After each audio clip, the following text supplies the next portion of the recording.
Dans cette vidéo, nous allons voir comment créer des trajectoires de forme complexes. On a déjà vu comment créer une trajectoire de forme. Ici, la forme que je veux faire bouger, c'est ce vaisseau spatial. Pour créer un simple déplacement, il suffit d'ouvrir l'onglet Position avec P, de placer son curseur à l'endroit où on veut que débute notre animation, de positionner à l'aide de l'outil Sélection notre élément à l'endroit où on veut que débute notre animation, de cliquer sur le chronomètre, de redéplacer sa tête de lecture ici à 2 secondes, et d'effectuer une translation de notre élément. Alors on peut faire une translation plus ou moins horizontale. Ici, je veux qu'il se déplace en diagonale.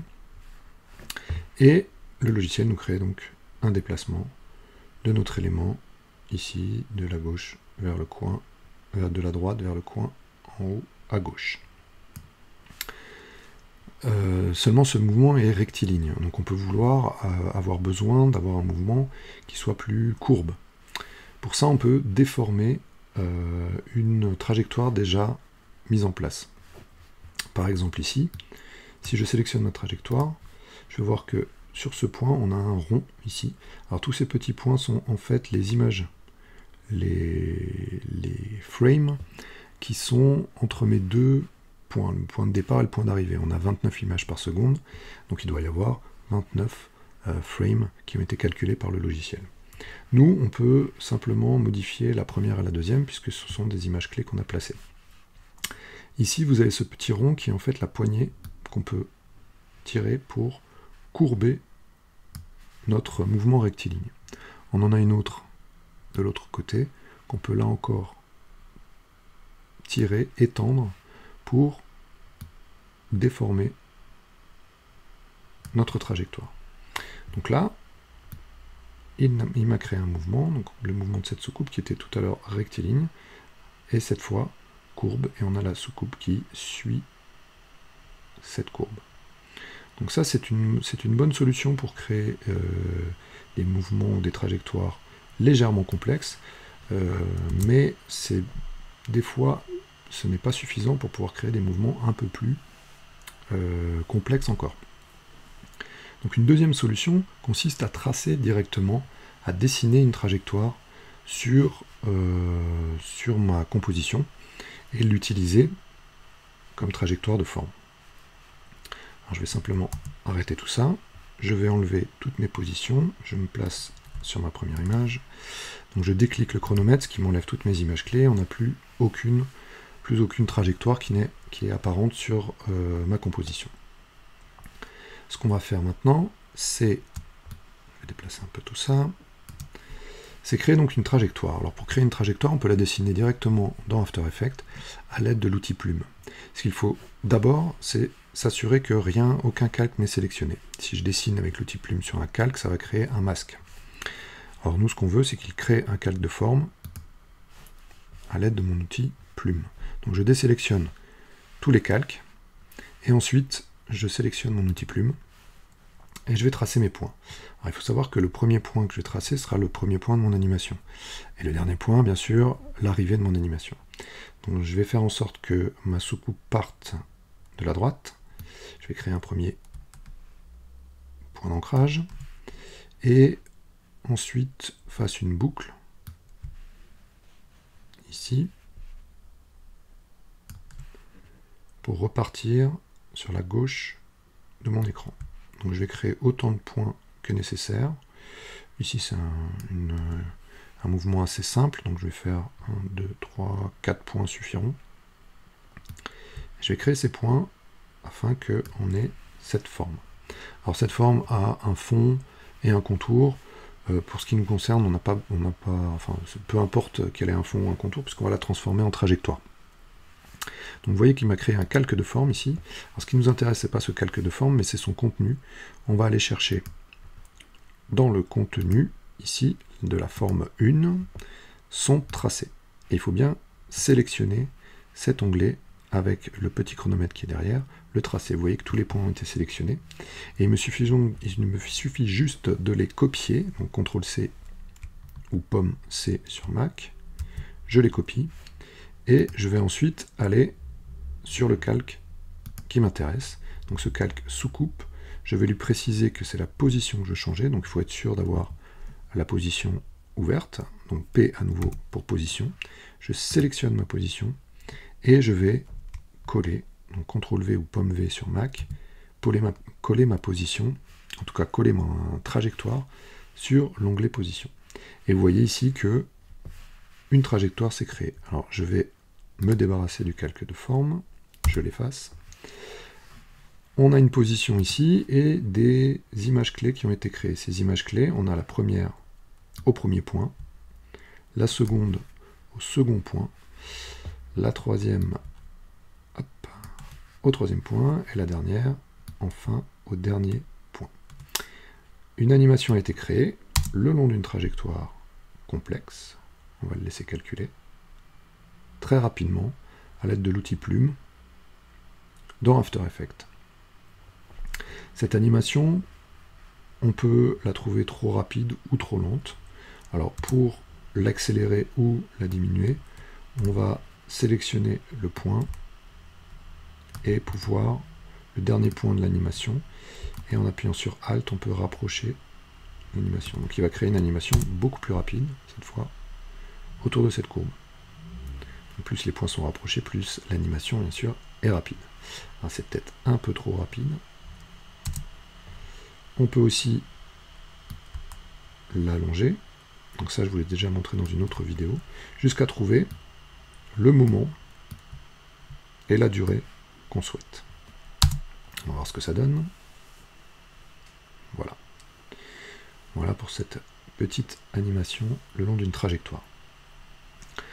On peut aussi avoir besoin de créer une trajectoire un peu plus complexe encore, ou alors ne pas vouloir utiliser la plume sur Illustrator. Donc on peut très bien, la plume sur After Effects, on peut très bien créer une trajectoire sur Illustrator et l'importer ensuite dans After Effects. Donc on va se débarrasser à nouveau de ces points.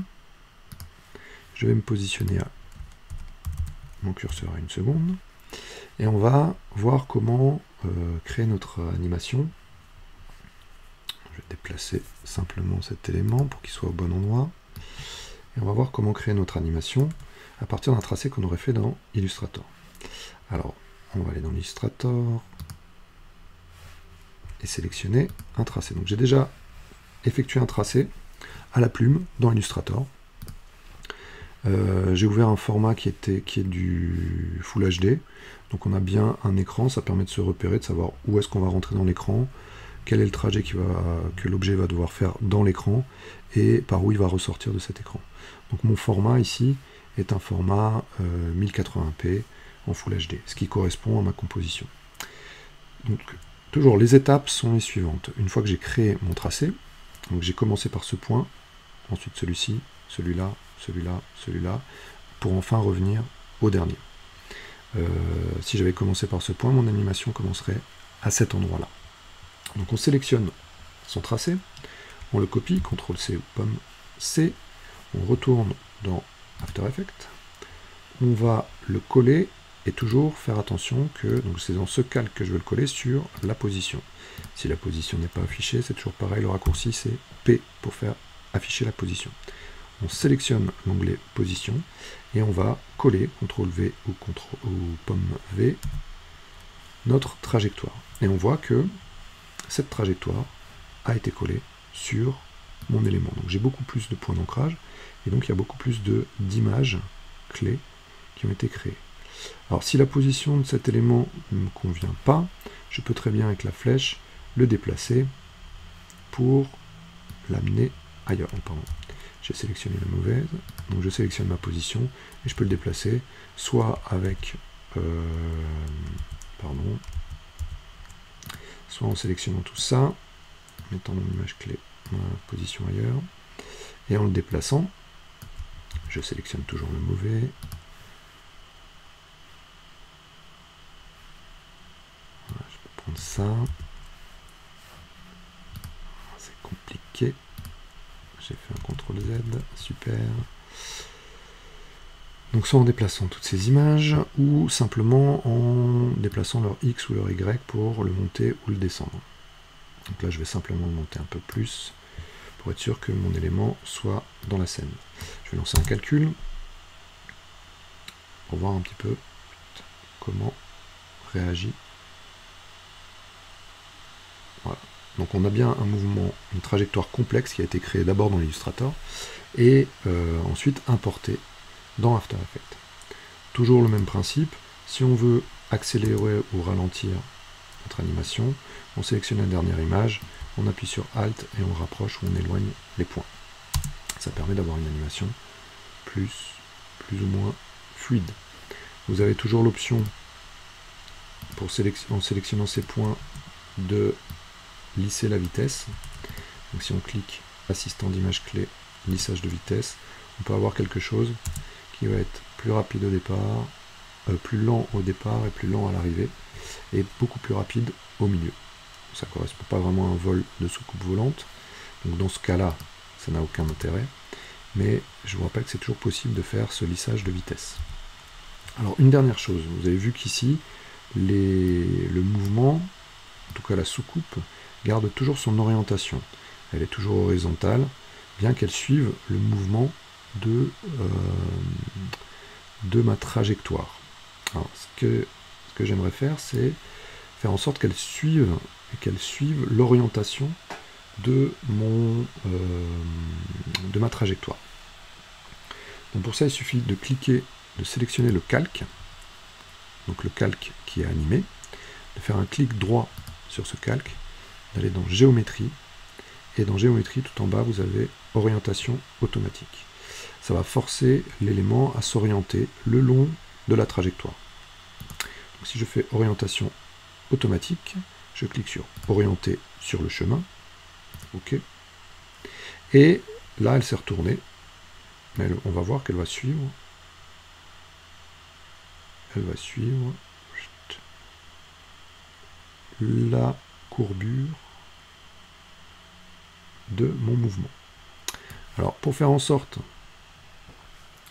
qu'elle soit dans l'autre sens, on va pouvoir utiliser une autre petite astuce qui est celle de lui faire une rotation. Donc on peut faire une rotation, alors une rotation de 180 degrés, et cette fois notre forme va être bien orientée et va être tournée comme on le souhaite le long de notre trajectoire. Voilà, donc nous avons rapidement vu comment créer des trajectoires complexes pour animer une forme le long de cette trajectoire. Donc soit on peut déformer une trajectoire simple, dessiner directement dans After Effects à l'aide de l'outil plume la trajectoire, ou alors avoir déjà au préalable dessiné une trajectoire dans Illustrator et l'importer dans After Effects. Vous avez aussi vu comment orienter un élément le long d'une trajectoire. Dans une prochaine vidéo, nous allons voir comment créer des trajectoires de texte. Donc des trajectoires complexes de texte, faire en sorte qu'un texte suive une forme ou une trajectoire complexe.